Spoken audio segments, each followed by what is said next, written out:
In Brunel's lost route What Might Have Been, we consider the first real issue in this old railway tale, turning it suddenly into some kind of saga. The Bristol and Exeter Railway were close allies of the Great Western. They shared the broad gauge, they shared Brunel's engineering influence, they even contracted the GWR to work their line. But in a rapidly expanding railway age, alliances were never that simple.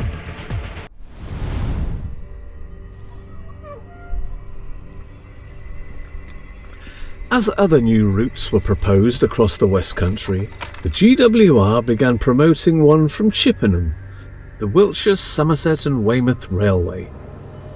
A scheme that would enable them to build their own line to Exeter and conveniently block the London and South Western Railway from reaching the city. Yet this grand vision came with a cost. To the Bristol and Exeter directors, GWR's counterline from Yeovil to Exeter looked less like cooperation and more like competition. It threatened to draw traffic away from their own route and risk turning them from partners into subordinates within the GWR's growing empire. And so, despite their shared gauge and shared history, the Bristol and Exeter Railway opposed the scheme, a reminder that even among allies, the politics of the railway age could be fiercely protective.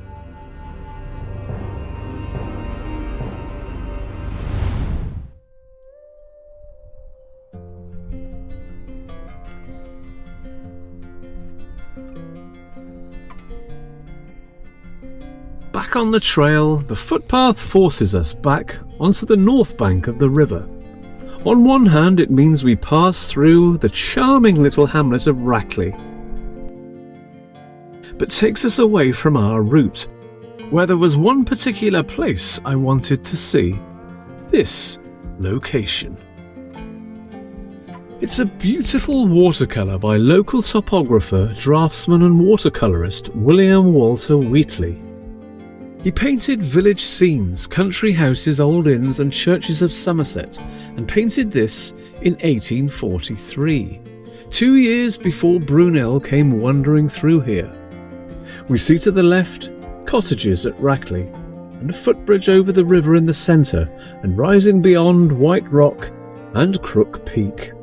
Then off to the right, Compton Bishop Church, with wavering down off into the distance.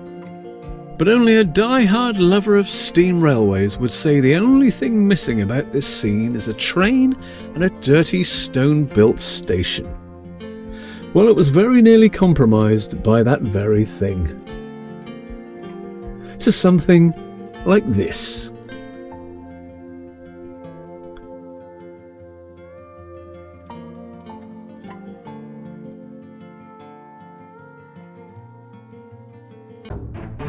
Coming up, the fate of this landscape is decided 150 miles away in the House of Commons. And the aftermath following that drama is a story that beggars belief.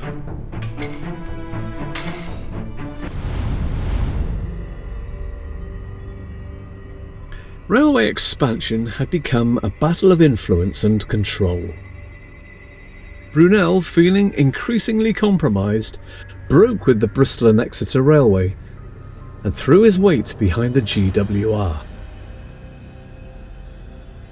Now it was up to Westminster to choose between rival visions. Both sides sent their champions, local voices from across the region. Each argued that their line would bring prosperity, though often to the places closest to themselves. But by 1847, Parliament had grown wary. After the excesses of railway mania, MPs were looking for necessity, not ambition. The Great Western schemes seemed expansive, even strategic. The Bristol and Exeter, by contrast, already had its line to Exeter. What it proposed was not a new vision, but an extension of something real. And at that moment in Westminster, Caution 1. And an act was passed for the Bristol and Exeter to construct this line. So the upshot of everything was, in the 1848 sessions, the Bristol and Exeter had their lines passed, not only on the Taunton to Castle Carey line, but this line also, the uphill to Wells line, through to Street and on the connecting line after. So why aren't we looking at it now? What happened? Well, stay tuned, because there's loads to unravel.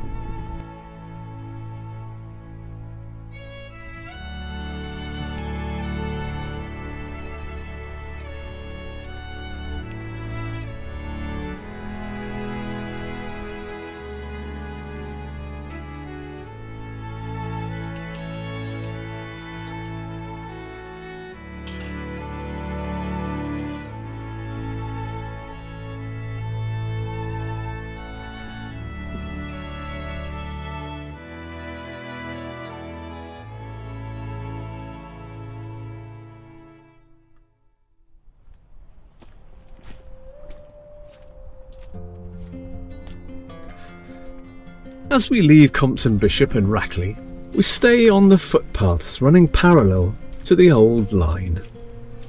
On the wrong side of the river, but never far from its course.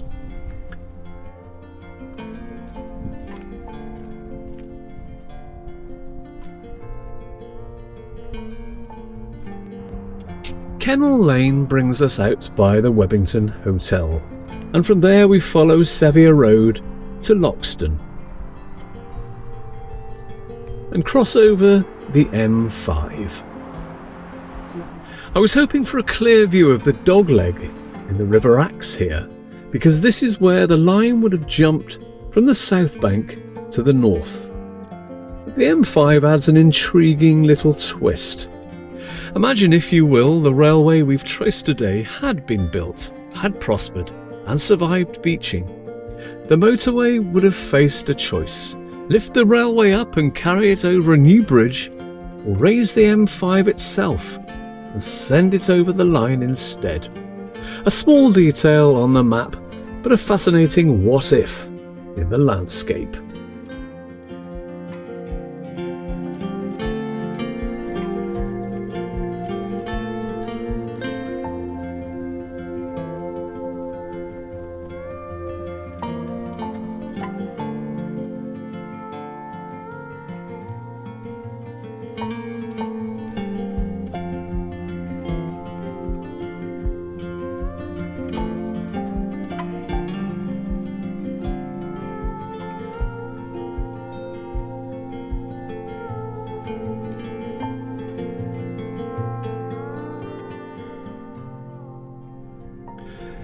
After all the celebrations had died down from gaining the 1848 Act in the Commons, excitement and optimism would have reigned supreme in all the towns and villages dotted around the line from Weston all the way to Street.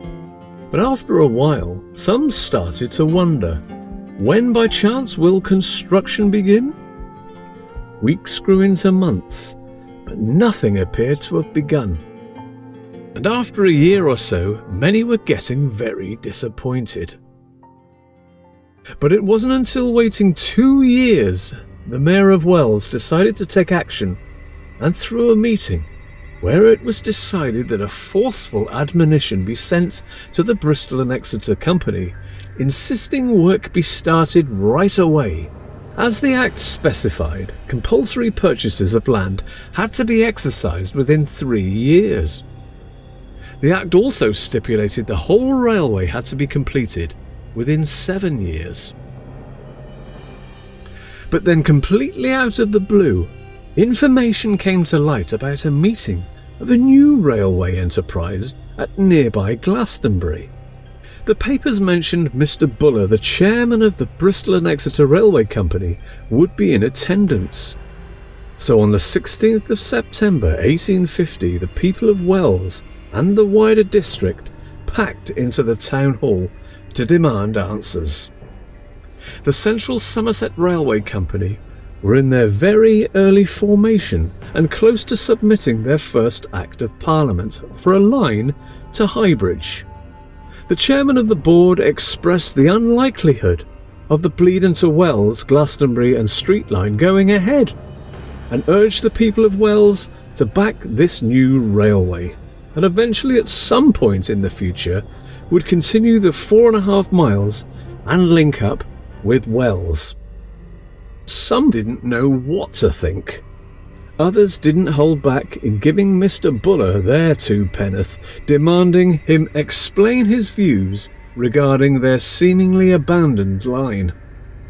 Buller wasn't best pleased and reacted that he wouldn't have intruded himself on the meeting had he not been thus solicited. But after some level of calmness was restored, Buller promised to hold a meeting one final time in an attempt to get investors to the Bleedon to Wells line, and did later that year, but to no avail. So Wells decided to back this new venture on the premise that a line from Glastonbury would eventually someday extend to Wells. But it all seemed quite a way off. And the Wells Journal later wrote in dry wit that their city felt to some as inaccessible as New Zealand.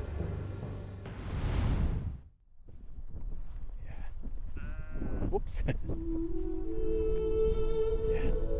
bit nervous, but yeah. The other side of that bank, between there and that hill, there's a narrow strip there. That would have been the place for sure where the line would have been, as it was coming into what would have been Bleedon Station.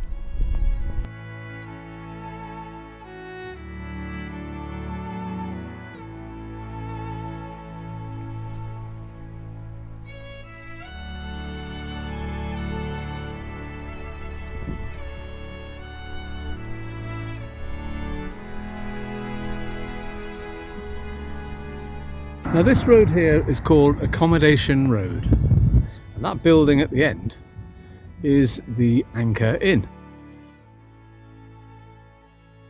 Now, I think because of the protrusion of the hill to the other side of the Anchor Inn, I think the line would have had to have come right through here. I just found a quiet little moment amid all the crazy cars that are passing on this main road, just to say that we're coming to an end of our little field trip. The line would have been very close to here, very close indeed, just over in that field.